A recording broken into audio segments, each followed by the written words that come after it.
السلام علیکم ناظرین، پیارے ناظرین، 21 رمضان المبارک 40 ہجری کا دن اسلامی تاریخ کا ایک بہت اہم دن ہے۔ اسی دن حضرت علی رضی اللہ تعالی عنہ نے شہادت پائی، لیکن یہ واقعہ اچانک نہیں ہوا تھا، اس کے پیچھے کئی سال کے حالات اور واقعات تھے۔ آئیے انہیں آسان لفظوں میں سمجھتے ہیں۔ حضرت عثمان غنی رضی اللہ تعالی عنہ کی شہادت کے بعد مسلمانوں میں بے چینی پھیل گئی تھی۔ امت کو ایک ایسے لیڈر کی ضرورت تھی جو حالات کو سنبھال سکے۔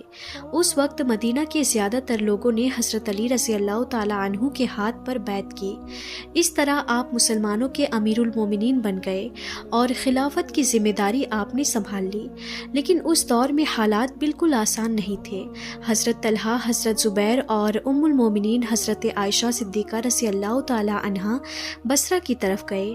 ان کا مقصد یہ تھا کہ حضرت عثمان غنی رضی اللہ تعالی عنہ کے قاتلوں کو سزا دی جائے۔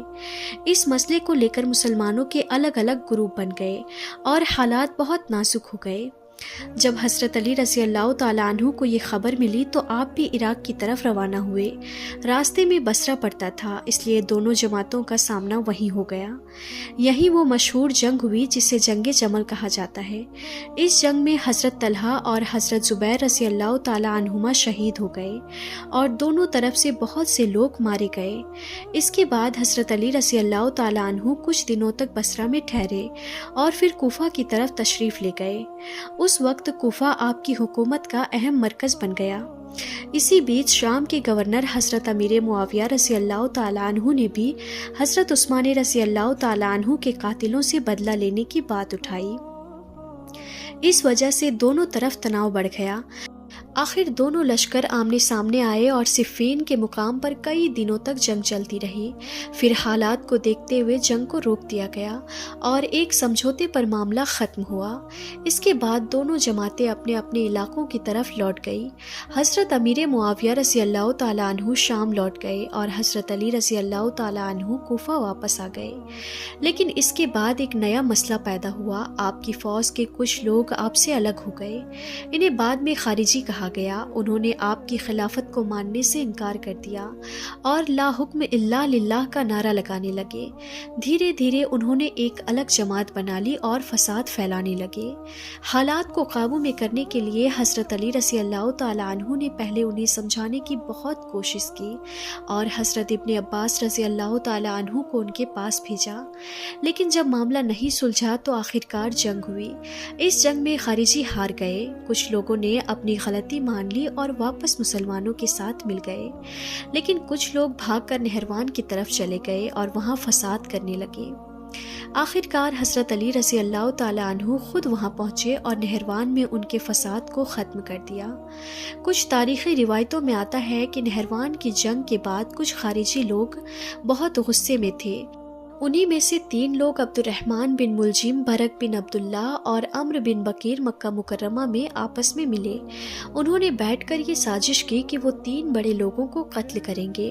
انہوں نے فیصلہ کیا کہ عبد الرحمن بن ملجم حضرت علی رضی اللہ تعالیٰ عنہ کو، برق بن عبداللہ حضرت امیر معاویہ رضی اللہ تعالیٰ عنہ کو اور عمرو بن بکیر حضرت عمرو بن عاص رضی اللہ تعالیٰ عنہ کو قتل کرے گا۔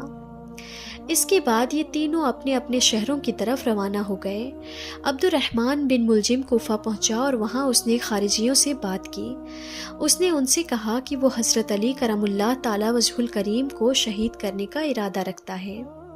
کچھ اتہاس کاروں نے یہ بھی لکھا ہے کہ کوفہ میں ابن ملجم ایک خارجی عورت پر عاشق ہو گیا تھا جس کا نام کتام تھا۔ کہا جاتا ہے کہ اس عورت نے اپنے نکاح کا مہر بہت عجیب رکھا۔ اس نے کہا کہ اس کا مہر 3000 درہم، ایک غلام، ایک باندی اور حضرت علی رضی اللہ تعالیٰ عنہ کا قتل ہوگا۔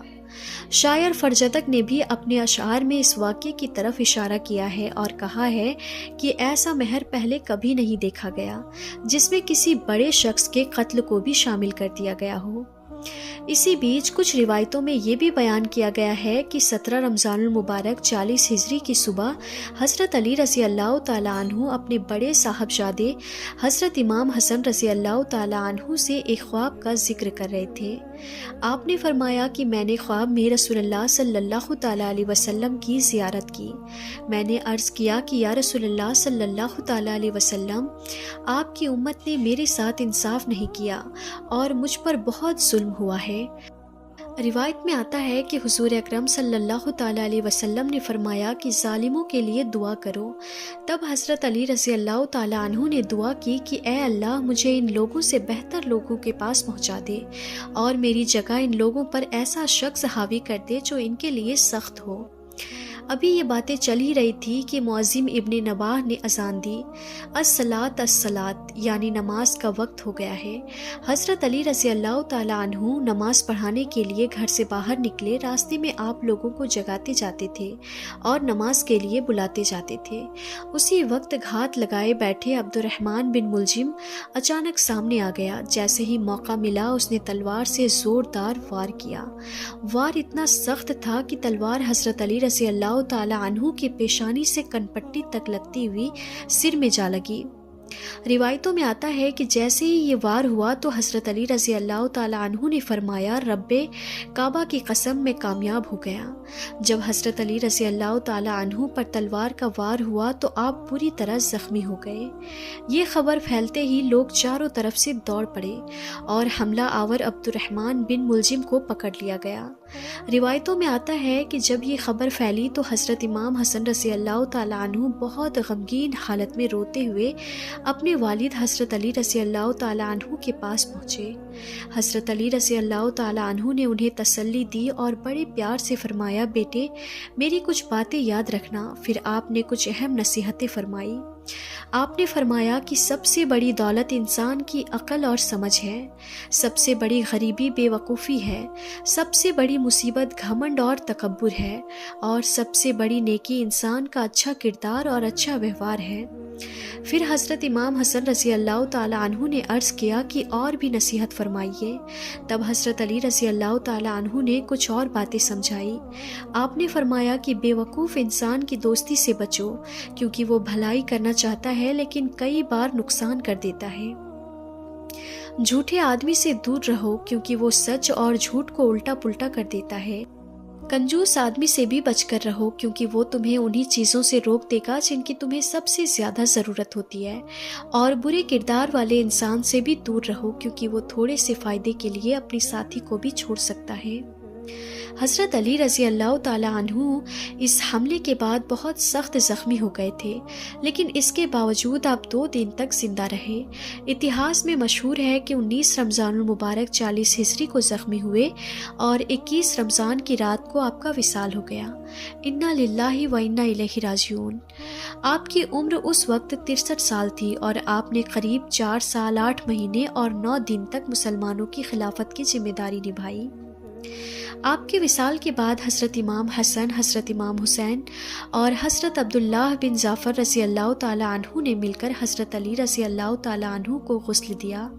پھر حضرت امام حسن رضی اللہ تعالیٰ عنہ نے نماز جنازہ پڑھائی اور آپ کو سپرد خاک کیا گیا۔ اتہاس کی مشہور روایتوں کے مطابق اس کے بعد امیر المومنین کے قاتل عبد الرحمن بن ملجم کو بھی قصاص میں قتل کر دیا گیا۔ حضرت علی رضی اللہ تعالیٰ عنہ کے وصال کے بعد آپ کو رات کے وقت دفن کیا گیا۔ اتہاس میں یہ بھی ملتا ہے کہ آپ کی قبر شریف کو اس سمے لوگوں سے چھپا کر رکھا گیا تھا۔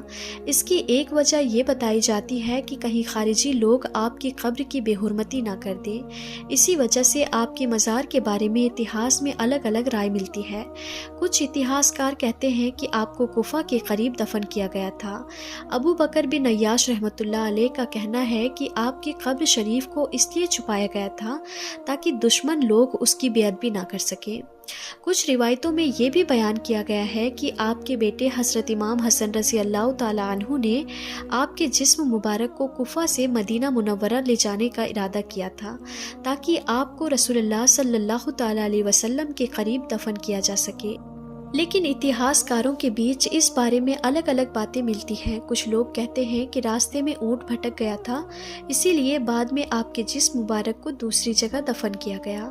حالانکہ زیادہ تر اتہاسکاروں کی رائے یہی ہے کہ حضرت علی رضی اللہ تعالی عنہ کو کوفہ کے قریب ہی دفن کیا گیا تھا، اور آج جو جگہ نجف کے نام سے مشہور ہے اسے آپ کی مزار شریف بتایا جاتا ہے۔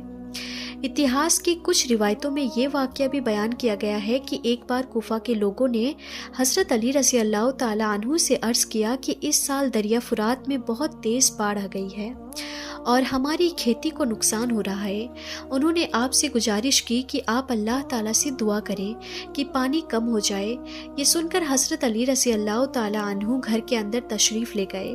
لوگ باہر کھڑے آپ کا انتظار کرتے رہے۔ کچھ دیر بعد آپ باہر آئے۔ آپ کے سر پر عمامہ تھا اور ہاتھ میں لاٹھی تھی۔ پھر ایک گھوڑا منگوایا گیا اور آپ اس پر سوار ہو کر دریا فرات کی طرف روانہ ہو گئے۔ کوفہ کے بہت سے لوگ بھی آپ کے پیچھے پیچھے چل پڑے۔ جب آپ فرات کے کنارے پہنچے، پہلے گھوڑے سے اتر کر 2 رکعت نماز ادا کی۔ اس کے بعد آپ پل کے قریب گئے اور لاٹھی سے پانی کی طرف اشارہ کیا۔ روایت میں آتا ہے کہ اس سے پانی کی سطح کچھ کم ہو گئی۔ آپ نے لوگوں سے پوچھا کہ کیا اب اتنا کافی ہے؟ لوگوں نے کہا ابھی اور کم ہونا چاہیے۔ پھر آپ نے دوبارہ اشارہ کیا اور پانی کچھ اور نیچے ہو گیا۔ اس طرح جب پانی کافی کم ہو گیا تو لوگوں نے کہا اب اتنا کافی ہے۔ اسی طرح کچھ روایتوں میں یہ واقعہ بھی ملتا ہے کہ جنگ صفین کے دوران ایک بار آپ کے ساتھیوں کو پانی کی بہت سخت ضرورت پڑ گئی تھی۔ لوگوں نے بہت تلاش کیا لیکن کہیں پانی نہیں ملا۔ جب حضرت علی رضی اللہ تعالی عنہ نے فرمایا کہ تھوڑا اور آگے چلو، کچھ دور جانے کے بعد انہیں ایک گرجا گھر دکھائی دیا۔ وہاں رہنے والے آدمی سے پانی کے بارے میں پوچھا گیا تو اس نے کہا کہ یہاں سے کئی میل دور جا کر پانی ملے گا۔ تب حضرت علی رضی اللہ تعالی عنہ نے اپنی سواری کو دوسری طرف موڑا اور ایک جگہ کی طرف اشارہ کرتے ہوئے فرمایا کہ یہاں زمین کھودو۔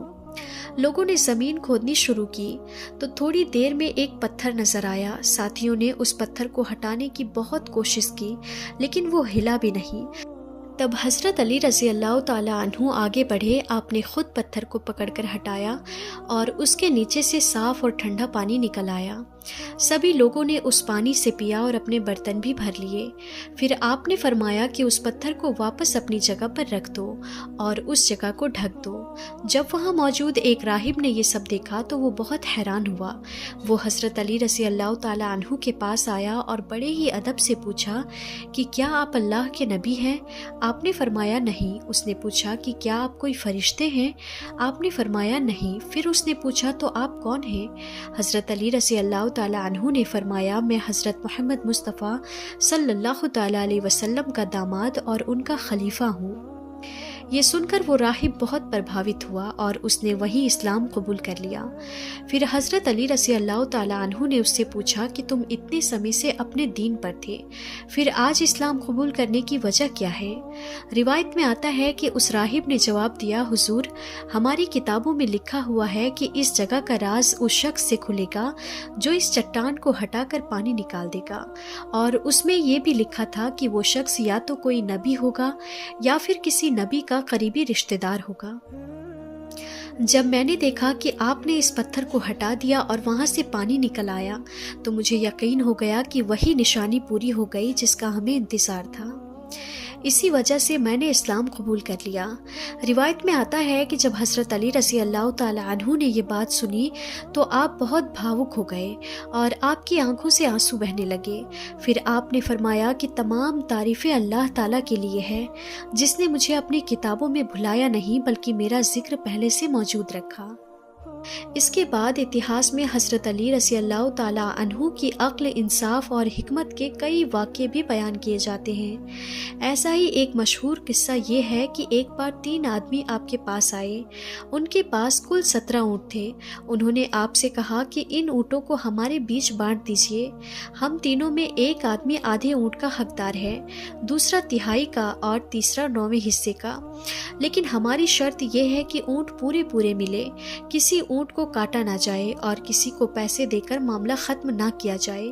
یہ مسئلہ سن کر وہاں بیٹھے بہت سے لوگ حیران ہو گئے کیونکہ 17 اونٹوں کو ان حصوں میں بانٹنا آسان نہیں تھا۔ اگر آدھا حصہ دیا جائے تو 8.5 اونٹ بنتے ہیں، تہائی میں پورا 6 بھی نہیں بنتا اور 9واں حصہ بھی پورا نہیں بیٹھتا۔ تب حضرت علی رضی اللہ تعالیٰ عنہ نے بہت آسان اور حکمت بھرا طریقہ اپنایا۔ آپ نے فرمایا کہ ان اونٹوں کو ایک لائن میں کھڑا کر دو۔ پھر آپ نے خادم سے کہا کہ ہمارا ایک اونٹ بھی ان کے ساتھ ملا دو۔ اس طرح اونٹوں کی کل سنکھیا 18 ہو گئی۔ اب آپ نے بانٹنا شروع کیا۔ آدھے حصے والے آدمی کو 9 اونٹ دے دیے گئے، تہائی والے کو 6 اونٹ دے دیے اور 9ویں حصے والے کو 2 اونٹ دے دیے۔ اس طرح 17 اونٹ پورے بٹ گئے اور آپ کا اپنا اونٹ واپس رہ گیا، جسے آپ نے پھر الگ کروا لیا۔ لوگ یہ فیصلہ دیکھ کر حیران رہ گئے۔ سب کو سمجھ آ گیا کہ حضرت علی رضی اللہ تعالی عنہ کتنی بڑی عقل، حکمت اور انصاف کے مالک تھے۔ اسی وجہ سے لوگ کہا کرتے تھے کہ حضرت علی رضی اللہ تعالی عنہ کا سینہ علم اور حکمت کا خزانہ ہے۔ ناظرین، ہمیں امید ہے کہ حضرت علی رضی اللہ تعالی عنہ کی زندگی اور شہادت سے جڑے یہ واقعات آپ کو اچھی طرح سمجھ میں آ گئے ہوں گے۔ اگر آپ کو یہ ویڈیو پسند آئی ہو تو اسے اپنے دوستوں اور رشتہ داروں کے ساتھ ضرور شیئر کیجیے گا۔ تو ناظرین، ہم پھر ملتے ہیں ایسے انفارمیٹیو ویڈیوز کے ساتھ، تب تک کے لیے خدا حافظ۔